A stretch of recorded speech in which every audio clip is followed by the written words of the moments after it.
যুক্তরাষ্ট্রের president Donald Trump সতর্ক করেছেন, কৃষিখাতে আমদানির ওপর নতুন করে শুল্ক আরোপ করা হতে পারে। বিশেষভাবে তিনি ভারত থেকে চাল আমদানি এবং কানাডা থেকে সার আমদানি বিষয়টি উল্লেখ করেন। তার দাবি, দুই দেশের সঙ্গে বাণিজ্য আলোচনায় তেমন অগ্রগতি না হওয়ায় আমেরিকান উৎপাদকদের স্বার্থ রক্ষায় শুল্ক আরোপই হতে পারে কার্যকর উপায়। ভারতীয় সংবাদ মাধ্যম এনডিটিভির প্রতিবেদনে বলা হয়েছে, স্থানীয় সময় সোমবার হোয়াইট হাউসে এক বৈঠকে আমেরিকান কৃষকদের জন্য কয়েক মিলিয়ন ডলারের কৃষি ত্রাণ প্যাকেজ ঘোষণা করেন ট্রাম্প।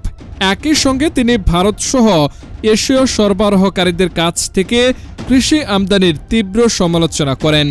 ট্রাম্প বলেন, অতিরিক্ত আমদানি দেশীয় উৎপাদকদের জন্য বড় ধরনের চ্যালেঞ্জ তৈরি করছে। তিনি পুনরায় দাবি করেন, আমেরিকান উৎপাদকদের সুরক্ষায় তার প্রশাসন শুল্ককে আক্রমণাত্মকভাবে ব্যবহার করবে।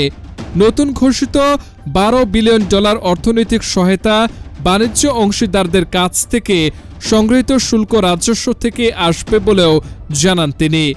ভারতীয় চাল আমদানি নিয়ে আলোচনায় ট্রাম্প আরও সরব হন। লুইজিয়ানার এক উৎপাদক জানান, ভারতীয় চাল দক্ষিণাঞ্চলের কৃষকদের জন্য ধ্বংসাত্মক।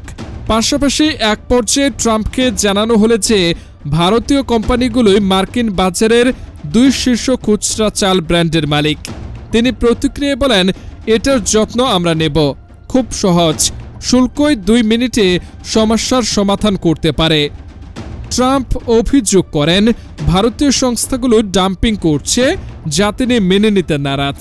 তার ভাষায়, আপনারা এটা করতে পারবেন না।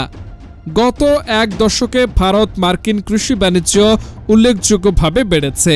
ভারত বাসমতি ও অন্যান্য চালজাত পণ্য, মশলা এবং সামুদ্রিক খাদ্য রপ্তানি করে। অন্যদিকে যুক্তরাষ্ট্র থেকে বাদাম, তুলা ও ডাল আমদানি করে ভারত। তবে ভর্তুকি, বাজার প্রবেশাধিকার ও বিশ্ব বাণিজ্য সংস্থায় দায়ের করা অভিযোগ, বিশেষ করে চাল ও চিনি সংক্রান্ত বিরোধ, দ্বিপক্ষীয় আলোচনায় নিয়মিত চাপ সৃষ্টি করে আসছে। ট্রাম্পের সর্বশেষ মন্তব্যে দুই দেশের কৃষি বাণিজ্য আবারও নতুন উত্তেজনার মুখে পড়তে পারে বলে মনে করছেন বিশ্লেষকরা।